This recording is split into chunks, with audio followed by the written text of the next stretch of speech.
Hi guys, it's Princess Mia. Welcome back to my YouTube channel, and today I will be restarting my library book series. It'll be a wide variety of books, so I hope you guys will enjoy. Now, which one's the first one? My hint to you is balloons. Leave down the comments down below which one you think it is. Drumroll, please. It's called Once Upon a Balloon. Sounds very interesting. Let's get into it. Theo and Zeke's cousin gave them 4 balloons. Zeke took 3 and handed Theo one, a small green one with a long orange string.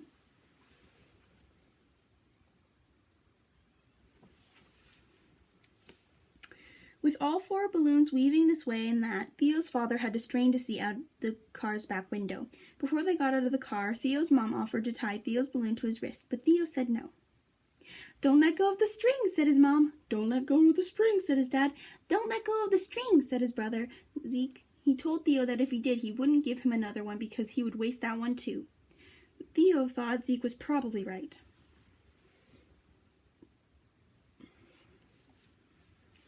Theo tried to hold on. He really did. He stared at his hand and told it to stay closed, but it didn't want to listen. He clenched his fist so tight his knuckles turned white, but his fingers had other plans. Theo watched the string slip from his hand. The balloon drifted upwards slowly at first, then in a hurry. His brother scowled, his dad shrugged, and his mum sighed. Higher and higher the balloon rose past the trees and telephone lines, dodging buildings and birds, until it was a tiny speck. Then it was gone. There was no green dot floating against the big blue sky. It's quite a nice, beautiful blue sky. Theo knew it must be up there somewhere, but where? Inside, Theo's dad was working at the computer. "Where did my balloon go?" Theo asked. His dad looked at him and smiled. "The moon. How else do you think it stays up there?" Theo didn't believe him.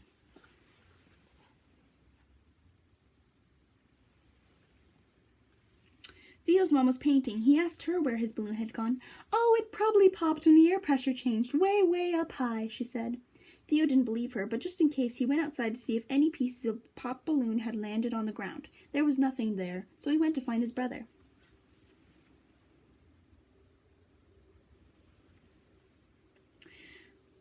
"Do you know where my balloon is?" he asked his brother. "Chicago," Zeke said, peering through the tower he had built. "It is a little-known fact that all lost balloons end up in Chicago." Zeke explained that Chicago was quite far away and was known as the Windy City. Balloons from all around the world followed the wind to Chicago. He said it had something to do with science, migration patterns, and wind tunnels created by invisible jets. Then he told Theo about Frank.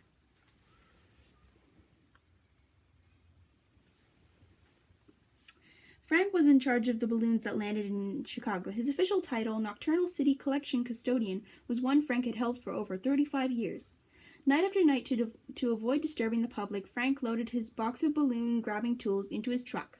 There was the pincher, which could grab hold of any balloon string, the fork used for combing balloons from tree branches, and the hook, best used in hard-to-reach places, and lastly there was Frank's trusty twister.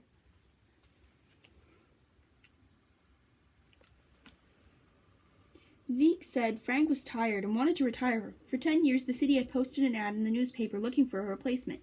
Not one person had ever applied.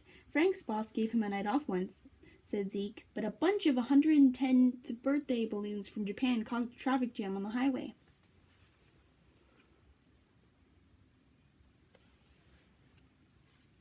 Zeke knew everything about everything, so he knew everything about Frank. He said that every night Frank carried a full bag of balloons back to his warehouse. Then he dreamed about creating a robot that could do his job, a robot that wouldn't mind the windy nights and cold winters, when balloons froze to the trees or popped when the temperature dropped.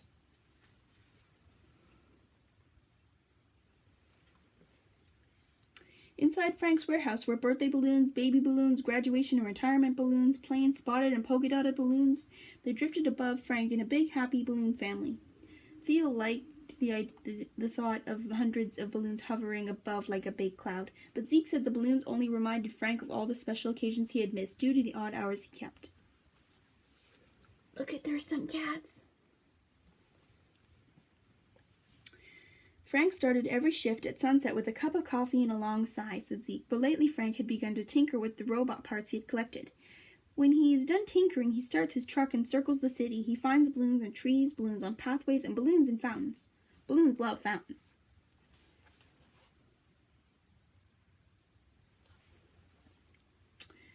Zeke told Theo everyone loved Chicago, including Frank, but by the time Frank arrived anywhere, it was dark and all the excitement was over.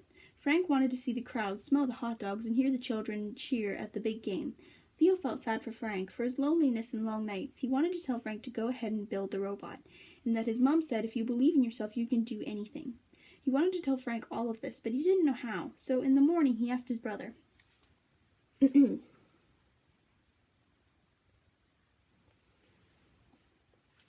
Zeke was certain there was only one way to get a message to Frank. He grabbed one of his 3 balloons, an orange one, and told Theo to hold it between his hands. Then Zeke took a thick black marker and wrote a message on the balloon.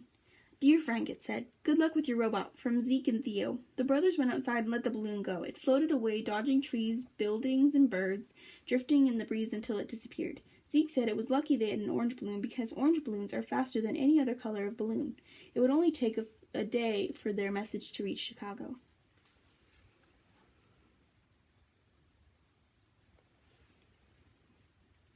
That evening, as the boys were getting ready for bed, Theo said he hoped the balloon hadn't popped when the air pressure changed. Zeke told Theo not to believe everything he heard. Theo climbed into bed. "Zeke, has our balloon made it to Chicago yet?" he asked. Zeke said that after Frank had finished his coffee and loaded his tools into his truck, he spotted their bright orange balloon stuck in a tree.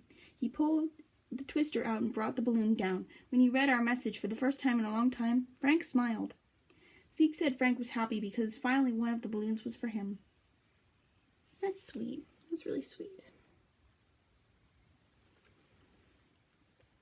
With their balloon in hand, Frank made his way to the warehouse. He spent the rest of the night doing what he should have done a long time ago.